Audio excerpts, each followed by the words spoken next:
ese año fue el 31, el primero. Ya me sería feliz inicio de año. ¿Cómo la pasaron? Bien.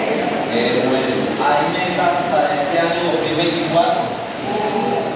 ¿Sabe que uno tiene que hacer algo como eso, ¿no? Irse programando, no empezando el año, sino antes de que el año pasado haya terminado, empieza como a programar algunas cosas. El año que viene voy a hacer esto, voy a lograr aquello, voy a inscribirme en el gimnasio.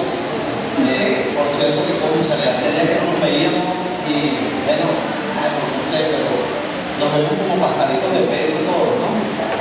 Bueno, el tema de esa cena del 24, de un poquito de hallacas, más pan, vacaciones, entonces se está en la casa y se aprovecha de comer un poquito más. La mayoría de personas siempre tienen algo que ofrecer cuando se les visita, o sin visitarles te traen, mira, ahí tienes una llave, mira, te traen un pan de jamón, mira, qué sé yo, siempre regalan algo y eso lleva a que uno pues suba un poquito el peso, ¿no? Pero no importa. El mes de enero es el mes donde todas las personas dicen que inician la dieta, ¿sí o no? No, a partir de enero voy al gimnasio, voy a hacer esto, pero no solamente el gimnasio, ¿sí? Creo que debería ser durante todo el año que uno debe mantenerse sano. Ayer no recuerdo con quién hablaba y decía que esa persona, que hay gente que ahorra para la enfermedad. ¿Cuántos están ahorrando para la enfermedad? Y realmente, decía ella, se debe ahorrar, mejor dicho, invertir en la salud, ¿sí? Es decir, no, yo estoy ahorrando para cuando me enferme tener un dinero allí guardado, pero ¿por qué invertir eso más bien en salud? Pienso yo, ¿no? Frutas, alimentación sana, cuidarse más, no sé, eso es lo que deberíamos invertir más en la salud que en la enfermedad, ¿no? En vez de guardar para la enfermedad, tratar de invertirlo hoy en la salud, en lo que consumes, en lo que bebes, ¿sí? Todo ese tipo de cosas. Es bien sabido por todos, por ejemplo, el refresco, todos beben refresco, yo no bebo refresco, pero eso no hace daño. Bueno, sí. Dicen que un vaso de refresco equivale a 1 kilo de azúcar. No sé cuántos vasos de refresco se bebe usted, pero aunque no pareciera la cantidad, es la cantidad de dulce que eso tiene, lo dañino que es. Entonces invirtamos en este nuevo año que empieza más en salud y menos en guardar para el tiempo de la enfermedad.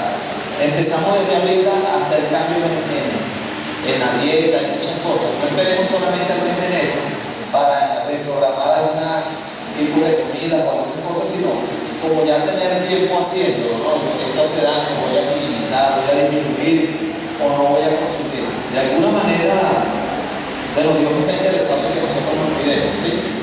Dios de verdad quiere que usted mantenga una buena salud. Y la gente siempre se pregunta, ¿por qué la gente antigua duraba tanto? Bueno, era la alimentación.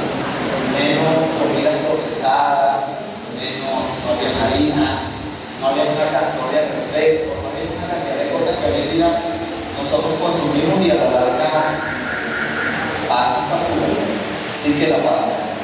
Entonces, es un buen momento como para hacer análisis, no solo ahorita, sino mañana durante todo el año en cómo nos estamos alimentando, ¿sí? Las cosas que estamos comiendo, si no son sanas, y está comprobado, porque realmente la mayoría de cosas que consumimos como comida chatarra, una hamburguesita, bueno, esas cositas cuando se hacen hábito en la comida de las personas, van a pasar su facturita. Entonces, es bueno como ir disminuyendo algunas cosas. Claro, no quiere decir que usted deje de comer hamburguesas, que deje de comer, no sé, pizzas o empanadas, pero sí como que tenga el control de lo que consume, ¿no? Es como los borrachos. Ningún borracho dice que es alcohólico. El hermano Juan Martínez, que trabaja con Alcohólicos Anónimos, me dijo que está comprobado médicamente que una persona que ingiere licor, no, yo solamente bebo una cerveza el día viernes, ya se puede considerar un alcohólico, porque es un hábito. Pero los que beben una cerveza el día viernes o X día, ellos dicen que los alcohólicos son los que duermen tirados en la acera, los que se caen. No, ellos sí son alcohólicos, yo no. Bueno, es una enfermedad que te está afectando. Y por lo general la gente no reconoce conoce ese tipo de cosas. El que consume drogas dice, por ejemplo, no, yo la consumo ocasionalmente, pero yo no soy un drogadicto. El que bebe cerveza lo hace ocasional, pero no es un alcohólico. El que tiene ciertos vicios, pues, dice que no es, pero ya es una enfermedad que se está apoderando de la persona. No permitamos que algún tipo de cosas que a veces nosotros damos como sanas se haga un hábito en la vida. Mire, si el alcohol fuera bueno, los médicos no recetarían, ¿o no? Cuando usted va al médico le diría, consúmase una botellita de tal alcohol una vez por mes. Ningún médico dice eso. Por alguna razón se da. Pero son cosas que nosotros nos decimos como para engañarnos a nosotros mismos, ¿sí? Y hacernos creer de que eso no es malo. Sí es malo. Es como decir una mentira no es mala. Sí, una mentira es mala, te afecta. Lo que pasa es que uno trata como de autoconsolarse en que una mentira no es dañina, ¿sí? En que hacer esto no es malo. Sí afecta. Bueno, decir una palabra no será. La Biblia dice, y nos tomamos de ese versículo bíblico, ¿verdad? Donde dice, ninguna palabra ociosa salga de vuestra boca o corrompida, sino la que sea necesaria para edificar. Entonces decimos, bueno, pero sí pueden decir algunas palabras, no está bien decirles, éticamente no está bien. Si decir malas palabras fuera bueno, usted me llega en un programa, ya ahorita eso se ha permitido desde hace unos años, pero ¿por qué el programa usted no diría un lenguaje vulgar? ¿Por qué no se dice? Porque no está bien hacerlo.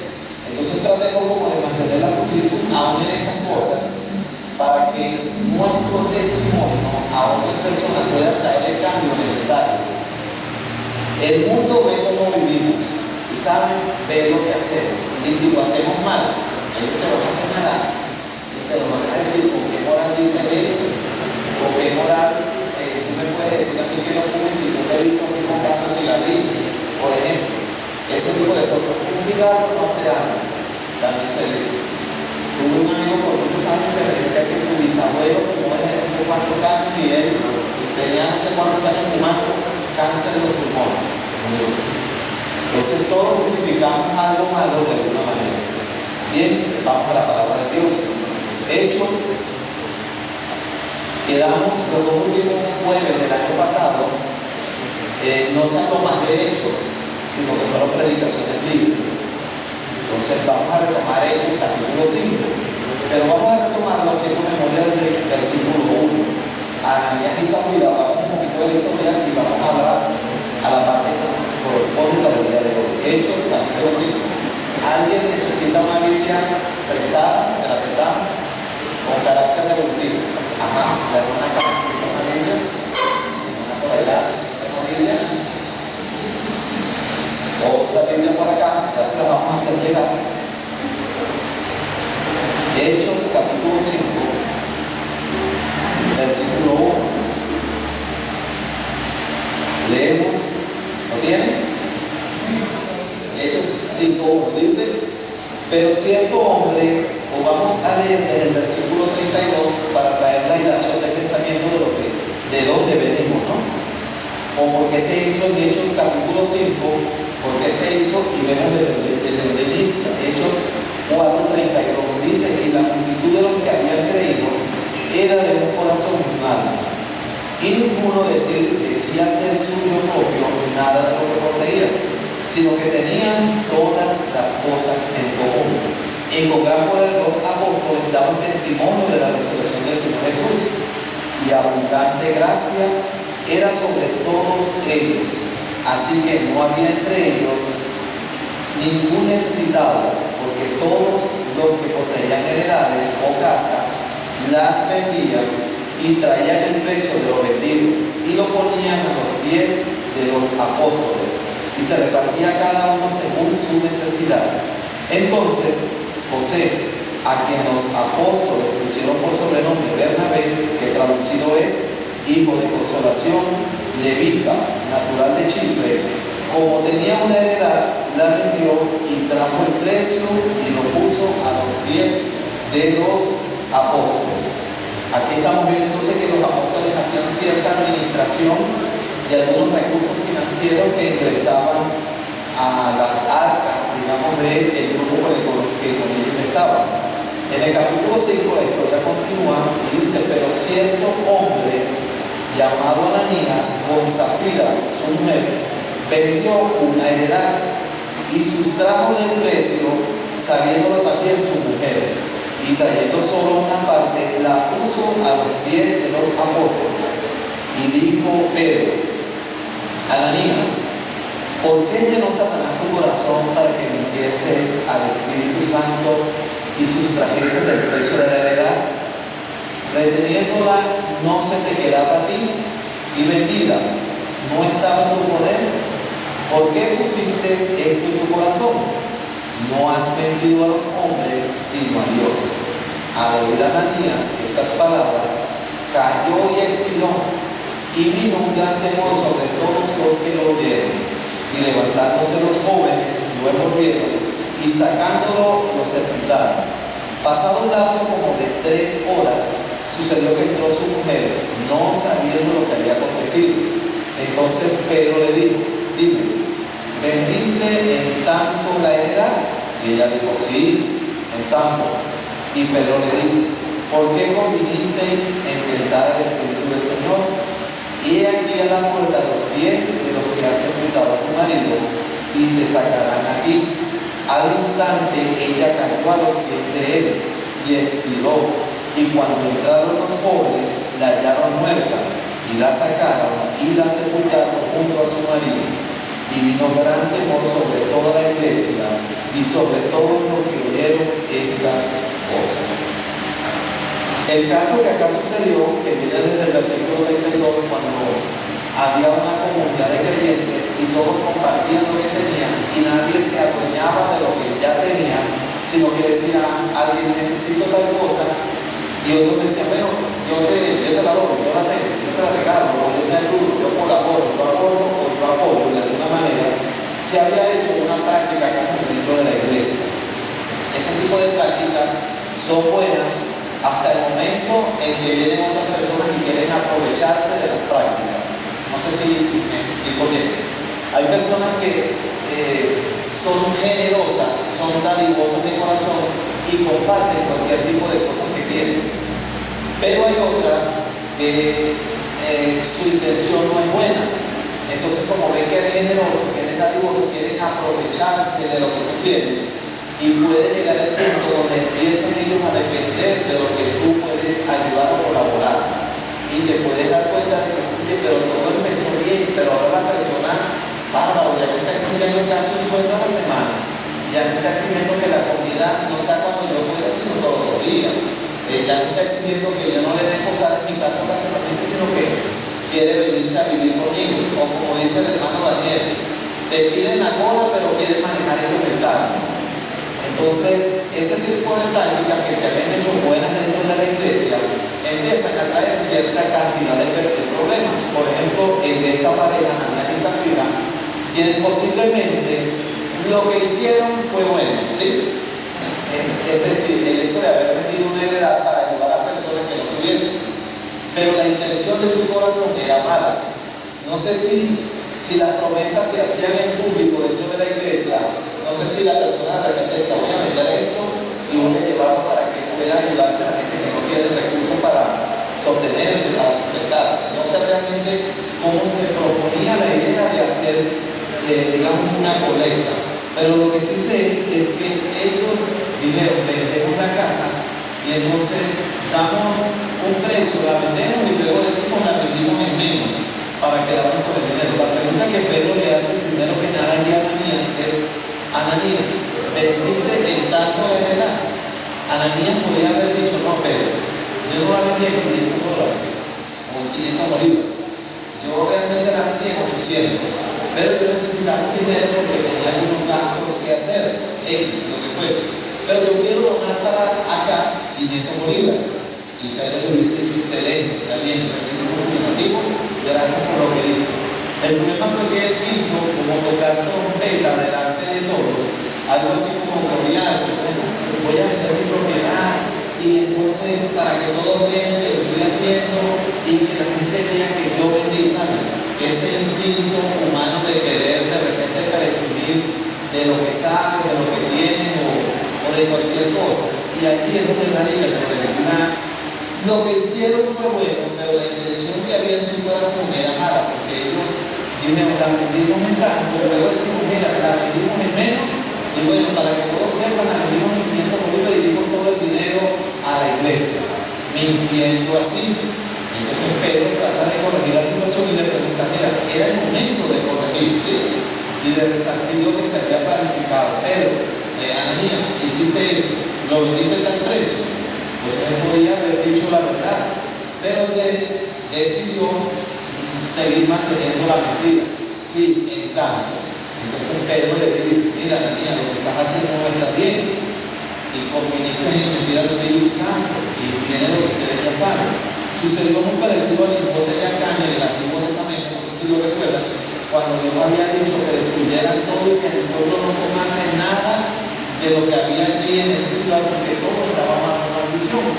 Pero hubo un hombre llamado Acán que consiguió un lingote de oro evidentemente de gran peso, y todos sabemos el costo del oro, y decidió que no había necesidad de dejar que ese oro se perdiera, podía usarlo y tenerlo allí guardado. Él decidió guardarlo debajo de su tienda, y el pueblo de Israel, una gran mortandad, muchas personas cayeron ese día. Cuando empiezan a ver cuál había sido el pecado, descubren que había sido que Acán había agarrado algo de lo que ya Dios había decretado como maldito, que estaba bajo maldición. Y eso trajo por una mortandad, y fue necesario hacerle justicia a las personas muertas, y Acán debió morir a causa de eso. Aquí la iglesia está iniciándose y empiezan a suceder ciertas situaciones, entre ellas que alguien quiere presumir dando un precio de venta de algo, lo cual él podría quedarse con todo el dinero. No había necesidad de que él tuviese que venderlo o de que él tuviese que darlo a la iglesia. Podía quedarse con toda la ganancia de lo que había vendido. Cuando él cae, 3 horas después entra la esposa y se le hace la misma pregunta, a lo cual ella dice, bueno, debo seguir manteniendo la mentira. ¿Saben que decir una mentira te lleva a tener que decir otras? Porque para sostener esa mentira, para sostenerla, para darle fuerza, necesitas apoyarlas con más mentiras. Y eso sucedió acá. Ella, bueno, ya dijimos una mentira, ahora hay que sostenerla diciendo. Y ella decidió sostener su mentira. Ella también pudo retractarse y decir, no, vale, pero perdón, la verdad no es esa. Lo que pasa es que, bueno, surgió, el diablo nos puso, saben que el diablo pone ciertos pensamientos en las personas. El diablo a veces, si tú lo permites, puede hasta manejarte. El diablo me puso eso, pero la verdad no me siento bien con lo que dije al principio, y yo quiero corregir eso y decir la verdad, no fue eso. Se vendió el canto, teníamos una necesidad médica y había que cubrirla, una necesidad de alimentación y había que cubrirla, y entonces decidimos que lo mejor era dar tanto. Esa es la realidad, ¿vale? Para no seguir en esto y que ya se sepa todo como fue. No, ella decidió seguir sosteniendo su mentira. Y en eso que ella está diciendo la mentira, Pedro le dice, mira, allí en la puerta están llegando los pies, o por decirlo en este momento, las personas que acaban de sepultar a tu marido. Y ahora, como tú sigues o decides seguir sosteniendo la mentira, mintiendo nuevamente, allí ellos van a llevarte ahora para sepultarte. Muchos críticos dicen de esto, oye, pero qué severidad, ¿por qué Dios actuó así en el Nuevo Testamento? Si Dios es un Dios de amor, que pudo haber perdonado, que pudo haberle dicho, mira, no, ustedes tienen que retractarse, eso no está bien.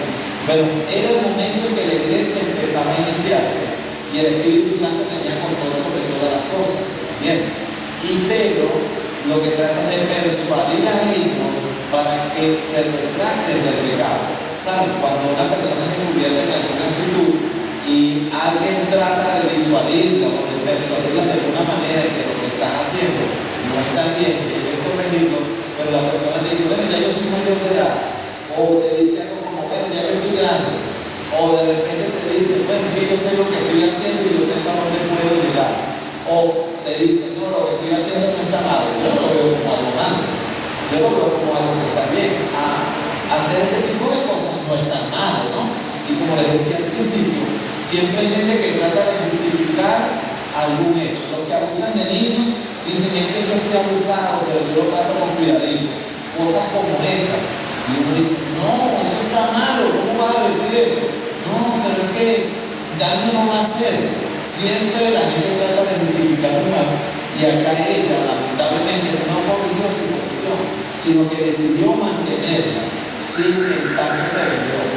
Pero lamentablemente no tuvo éxito en la persuasión que estaba tratando de hacer con ella, y bueno, vino lo que ya conocemos en la historia: cayó a los pies de él y expiró, es decir, murió al instante.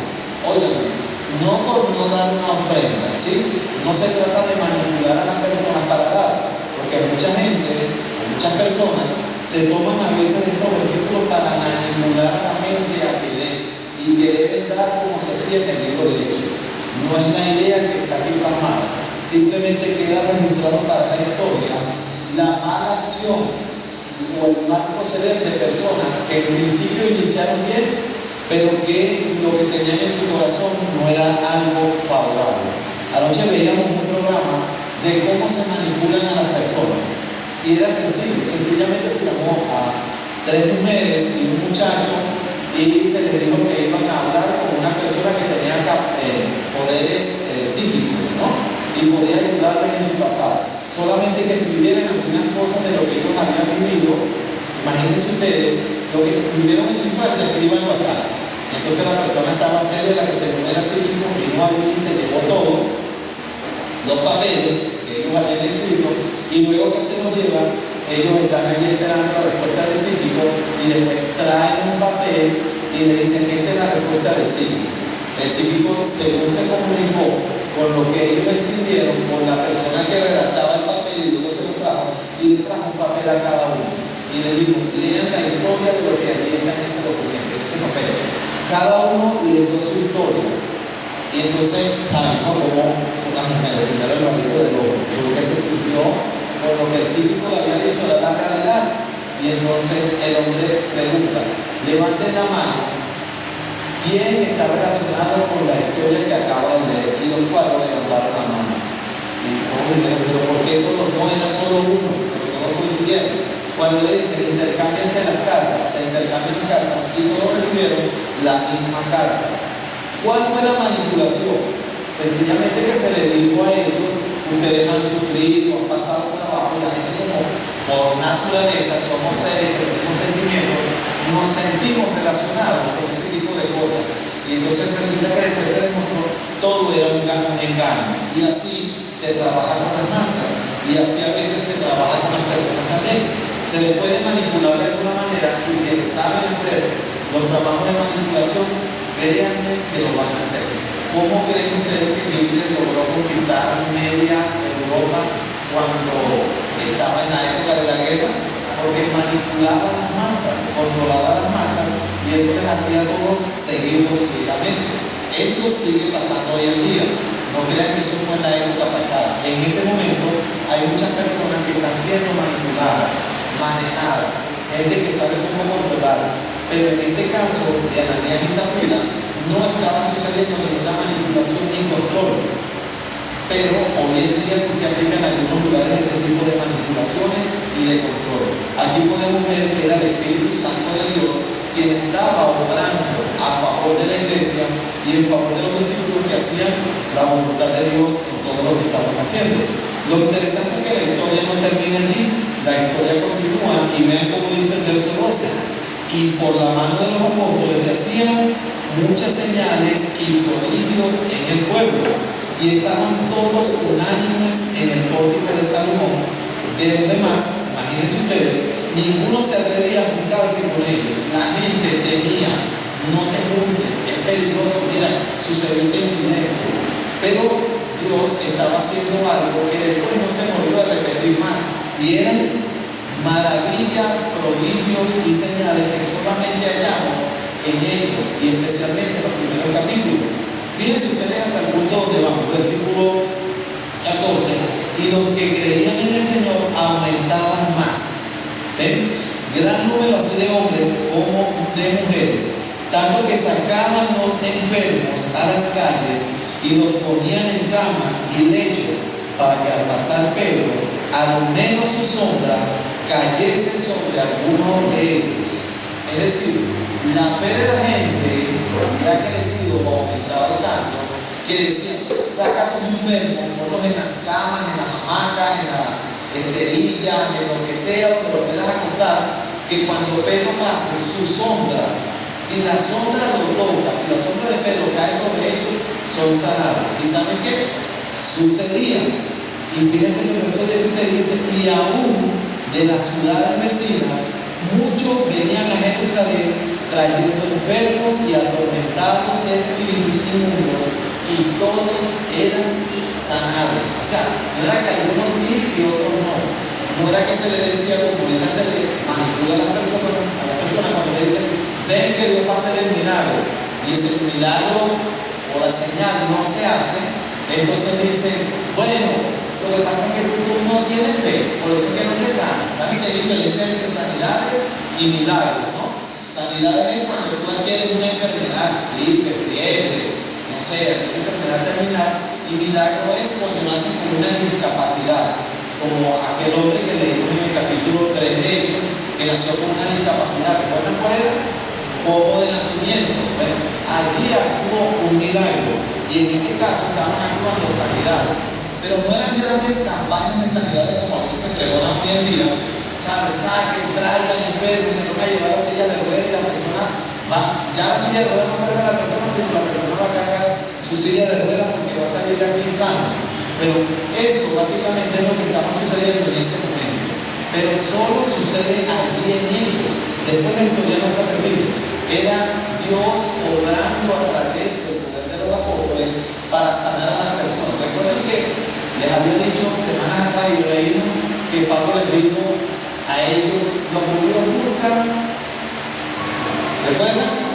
Señales, corintios, y los griegos sabiduría, y nosotros creemos en el poder de Dios. Bueno, para usted convencer a un judío de que usted era alguien, usted tenía que hacer una señal. Ellos estaban predicando en Jerusalén. ¿Cómo la gente iba a creer? A través de las señales. Y Dios estaba usando a los apóstoles haciendo señales, milagros, sanidades, para que la gente viniera, y es por eso que ustedes ven el crecimiento rápido.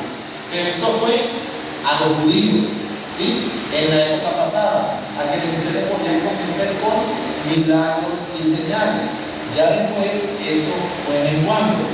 Versículo 17 dice, entonces levantándose el sumo sacerdote y todos los que estaban con él, esto es, la secta de los saduceos, se llenaron de celos y echaron mano a los apóstoles y los pusieron en la cárcel pública. Mas un ángel del Señor, abriendo de noche las puertas de la cárcel y sacándolos, dijo, y puestos en pie en el templo, anunciad al pueblo todas las palabras de esta vida.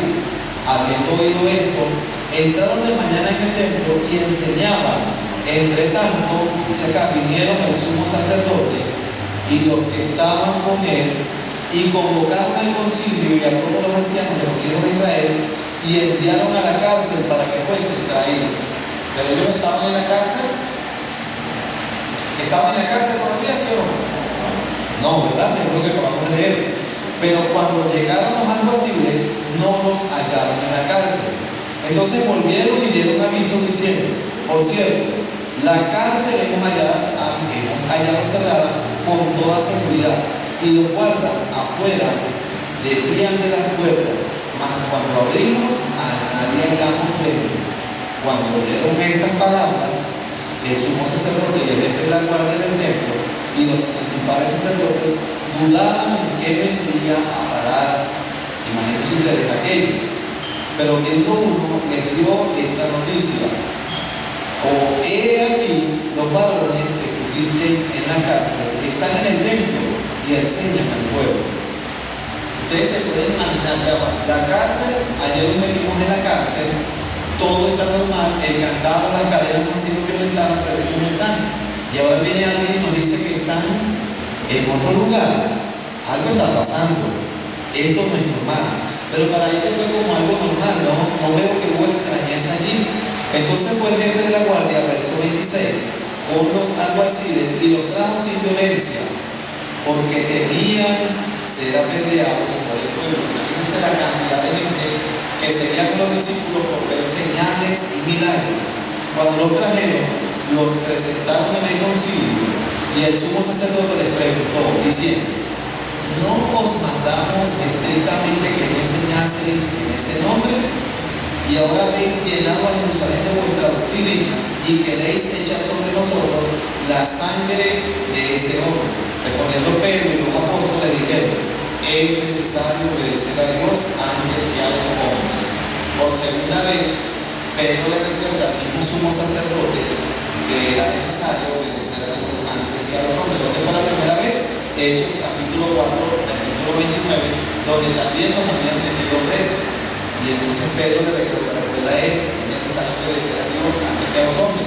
Evidentemente el sumo sacerdote estaba de acuerdo con Pedro. Sí, Pedro, es verdad, es necesario obedecer a Dios antes que a los hombres, pero eso te dijo que no lo hicieras. Y Pedro dice, pero es que el mensaje es imprescindible, tengo que compartirlo, es algo que no me lo puedo quedar. Y después, el verso 30 le dice, el Dios de nuestro Padre levantó a Jesús, a quien vosotros matasteis colgándolo en un madero. Pedro está haciendo nuevamente una acusación contra la clase religiosa de la época. Está acusando al sumo sacerdote y a todos los ancianos que estaban allí de que ellos eran asesinos y de que ellos, hermano, habían entregado a Jesús para que los romanos lo matasen. E incluso esa entrega había sido completamente ilegal. No sé si recuerdan cuando el hermano René dijo que decía que ellos hicieron un juicio nocturno y en la ley judía estaba prohibido hacer juicios nocturnos, y ellos a Jesús lo sentenciaron justamente, pagaron a personas para que dijeran, él dijo e hizo esto, él enseñó tal y cual cosa, es digno de muerte. Y toda esa sentencia se hizo durante la noche y estaba prohibido hacer eso en sus leyes. Pero como era necesario salir de Jesús, ellos decidieron hacerlo así. Y Pedro en este momento les está recordando a ellos que ellos fueron quienes mataron a Jesús. Y en el mismo versículo 31, o en el 30, le dice, el Dios de nuestro Padre levantó a Jesús, lo levantó. Fíjense ustedes, a quien vosotros matasteis colgándole en un madero. En pocas palabras les está diciendo, Jesús ya no está muerto, no está en la tumba, no está en la cueva donde se le metió. Él, Dios el Padre, lo resucitó, lo levantó. Versículo 31 dice, a este Jesús, obviamente, Dios ha exaltado con su diestra por príncipe y por salvador. Seguramente estas palabras les ofendió a ellos, porque tanto los sacerdotes como el sumo sacerdote eran considerados por el pueblo como el príncipe supremo, el hombre a quien Dios ha colocado para que dirija a una nación en cuanto a religión. Sin embargo, Pedro le está diciendo que con su diestra, mejor dicho, Dios ha exaltado con su diestra por príncipe y salvador. O sea, no solamente por líder religioso de la nación, sino también como el salvador. Esto era una ofensa que él estaba dando a ellos, pero realmente era la verdad. ¿Saben qué? Muchas veces la verdad ofende a las personas. A la gente no le gusta que les corrijan con la verdad. Prefieren que se les sube con una mentira, pero no que se les corrija con la verdad. Y el versículo 31 dice, para príncipe y salvador, para dar a Israel arrepentimiento y perdón de pecados. El 32, y nosotros somos testigos suyos de estas cosas, y también el Espíritu Santo, el cual ha dado Dios a los que le obedecen. Imagínense, en el Antiguo Testamento el Espíritu Santo venía de una manera intermitente, estaba y no estaba en las personas. En el Nuevo Testamento, Pedro está diciendo que el Espíritu Santo ha dado Dios a los que le obedecen, es decir, ya no va a estar intermitentemente, sino que el Espíritu Santo está presente aquí. Y habló de Dios el Padre, habló de Jesús el Salvador y Príncipe, y también ahora les habla del Espíritu Santo, cosa que ellos no estaban acostumbrados a escuchar. Entonces, él les dice, y nosotros somos testigos suyos de estas cosas, y también el Espíritu Santo, el cual ha dado Dios a los que le obedecen. Ellos, verso 33, oyendo esto, se enfurecían y querían matarlos. Entonces, levantándose en el concilio, un fariseo llamado Gamaliel, doctor de la ley. Ahora hay un fariseo que interviene llamado Gamaliel, nieto de un erudito antiguo de que hay muchos libros por allí, llamado Gilel, o si pronunciamos la H, que debería ser una Gilel. Este hombre da una palabra sabia y en cierta medida reconoce la autoridad que ahora empieza a operar en los discípulos. Y como era un doctor, un hombre médico muy conocido en la época, era necesario escucharle porque tenía mucha sabiduría. Y le dice, no me quiere decir 33, 34. Entonces, levantándose en el concilio, un fariseo llamado Gamaliel, doctor de la ley, venerado de todo el pueblo, mandó que sacase fuera por un momento a los apóstoles. Y luego dijo, varones israelitas, mirad por vosotros lo que vais a hacer respecto a estos hombres. Porque antes de estos días se levantó Teudas, diciendo que era alguien. A este se unió un número como de 400 hombres, pero él fue muerto, y todo lo que le obedecían fueron dispensados y reducidos a nada. Básicamente, él está como diciendo, mira, yo creo que esto viene de Dios. En pocas palabras, él no estaba haciendo como Pilato, que Pilato ciertamente se lavó las manos para decirle al pueblo decir. Él, en su sabiduría, pudo ver la molestia que había en los líderes saduceos, porque eran los líderes saduceos, no eran los fariseos que estaban dirigiendo en ese momento la reunión. Él vio la molestia que había en ellos y dijo, nos van a matar. Listo, van a acabar con ellos. Él trató de ser como el mundo de contención. Vamos a actuar con sabiduría y no visceralmente. ¿Saben? La víscera, la molestia que sale de aquí, no vamos a actuar visceralmente. Vamos a hacer esto de una manera sabia. Y les recuerda a ellos lo siguiente: hubo un hombre llamado Teudas que se levantó. ¿Contra quién se levantó? Evidentemente contra el pueblo romano, que era lo que tenía el control en cuanto a todo lo que era militar de la ciudad. Y les dijo, él se levantó como con unos 400 hombres. Pero ¿qué sucedió? Fue vencido. Y la historia de él se acabó. Y él quedó allí como parte de la historia. Entonces luego le dice, en el versículo 37, después de este se levantó Judas el Galileo, no era Judas el Iscariote, Judas el Galileo en los días del censo, y llevó en pos de sí a mucho pueblo. Pereció también él, y todos los que le obedecían fueron dispersados. Y ahora os digo, apartaos de estos hombres y dejadlos, porque si este consejo o esta obra es de los hombres, se desvanecerá. En pocas palabras, él le trae a la memoria de ellos dos hechos o dos incidentes que habían sucedido en esa ciudad y cuáles habían sido sus consecuencias. Y les dijo, no triunfaron. ¿Por qué no triunfaron? Porque la obra era de ellos. Ellos eran los que querían libertad, ellos los que querían, levantarse como personas que podían traer libertad al pueblo sin tomar en cuenta a Dios, entendiendo que es Dios quien tiene control de todas las cosas y no son los seres humanos. Entonces, el consejo de él es, y ahora os digo, verso 38, apartaos de estos hombres y dejadlos, porque si este consejo o esta obra es de los hombres, se desvanecerá.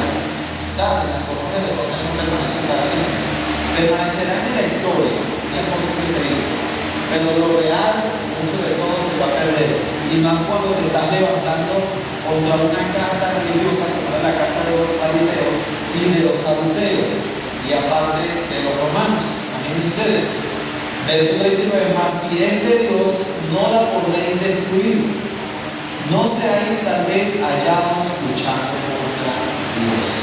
Básicamente, el entrediente está como reconociendo que hay un obra de Dios en estas personas, porque no era normal lo que estaba sucediendo. Y por eso le dicen, mas si es de Dios, no la podréis destruir. Lo cual, en pocas palabras, quiere decir que nosotros estamos mal en lo que queremos hacer y hemos venido haciendo, en pocas palabras. Pero sin embargo, el 39 más, si es de Dios, no la podréis destruir. 40, y convinieron con él, y llamando a los apóstoles después de azotarlos, les intimaron que no lo hacen en el nombre de Jesús, y los pusieron en libertad.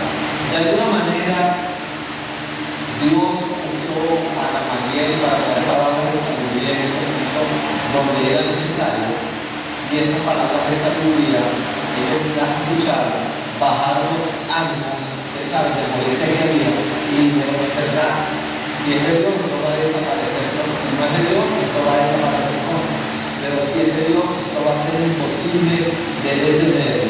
Ellos entonces estuvieron de acuerdo con él, llamaron a los apóstoles, seguramente cuando se les intimaron, quiere decir, les intimidaron, ¿verdad? Y les dijeron: mira, si ustedes siguen, esta es la segunda vez, no va a haber una tercera vez de perdón.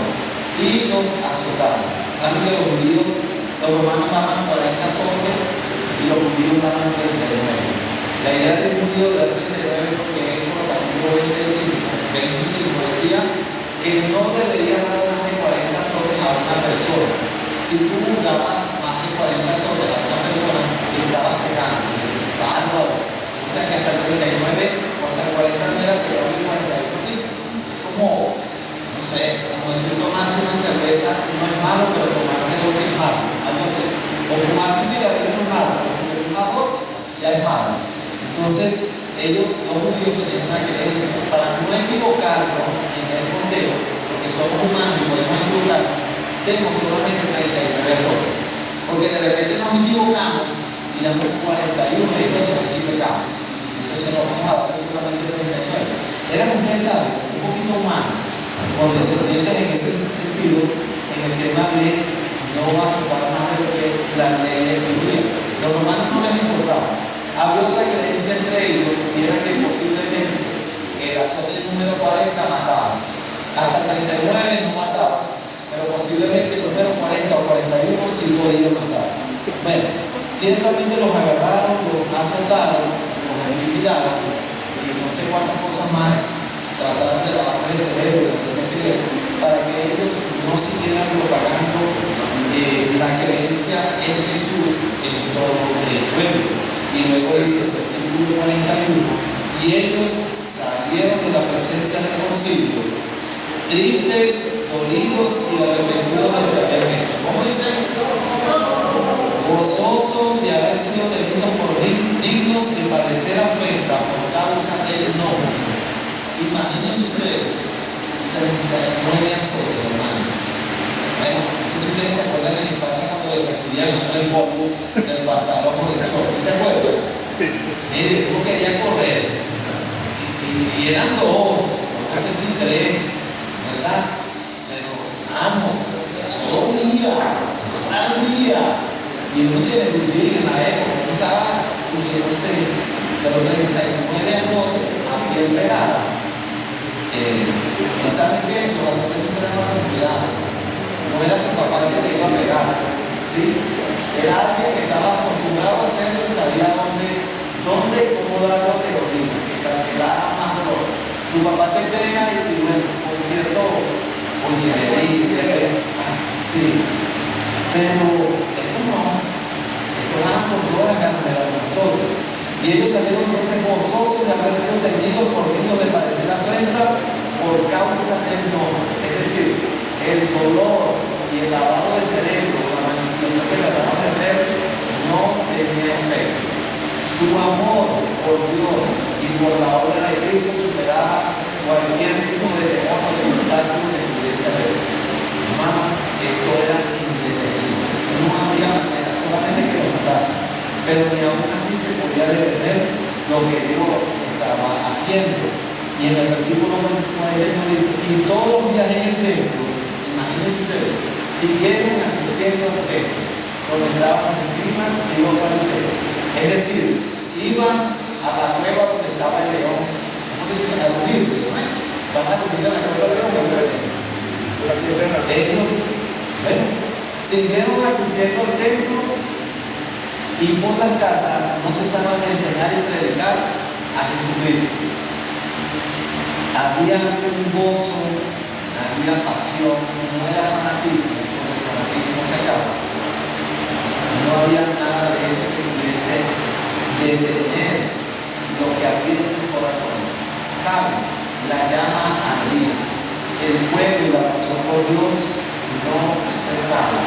Era como ese hilo que había en el templo, esas lámparas que nunca debían apagarse, siempre debían estar encendidas con aceite con mecha, nunca debía apagarse. Así estaba el fuego que el Espíritu Santo de Dios estaba trayendo o había puesto en el corazón de ellos. No cesaban de enseñar y de predicar a Jesucristo. A veces hay pasión en las personas y a veces esa pasión se apaga. O hay, digamos que quizás no sea pasión, más que todo quizás fanatismo. Cuando la gente agarra algo por fanatismo, por ejemplo, el mes de enero, el mes de la dieta, voy a hacer dieta y ustedes ven el gimnasio, pero ya después del 20 de enero, no, ya no tengo tiempo. No, bueno, lo que pasa es que he disminuido en esto. Y entonces empieza febrero, no, eso fue antes que yo había empezado a hacer dieta este año, o cualquier tipo de cosa. Esto no se sabe. El fuego y la pasión que había en ellos no se había terminado. Yo no sé cómo está su corazón, usted sí lo sabe. Si en su corazón hay pasión por Jesucristo.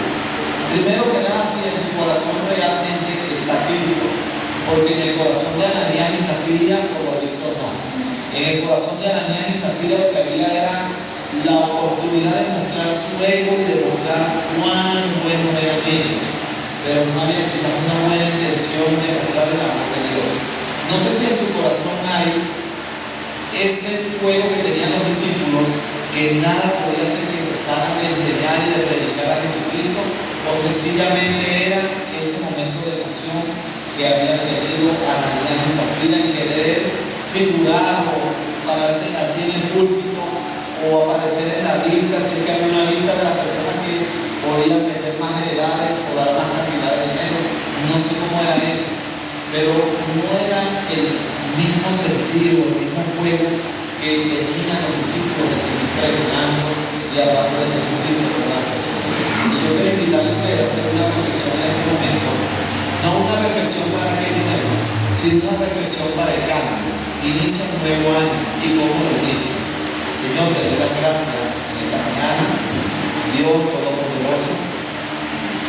Dice tu palabra, Señor, que tú pones tanto el querer como el hacer, Señor, según tu buena voluntad, Señor, en cada uno de los corazones. Acá están, Señor, hay un querer. Yo no sé si tú moras en sus vidas y corazones, o simplemente venir a la iglesia es sentirse chévere, oír canciones bonitas, sentarse, compartir con gente. Durante la semana estoy aburrido en mi casa y vengo a la iglesia porque acá me siento chévere.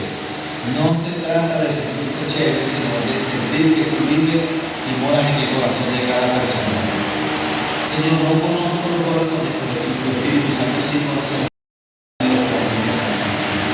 Si hay personas en este lugar que aún no te conocen, yo pido que sea el Espíritu Santo, Señor Jesús, que pueda obrar en cada corazón y mostrarles que el camino que están llevando no es el mejor y que definitivamente es necesario volverse a ti, venir a ti, Jesús, para que tú puedas morar en cada corazón y cada vida, y que cada uno pueda tener, Señor, de lo que acá está, un conocimiento de lo que realmente es tu palabra y de lo que en realidad eres tú, Jesús.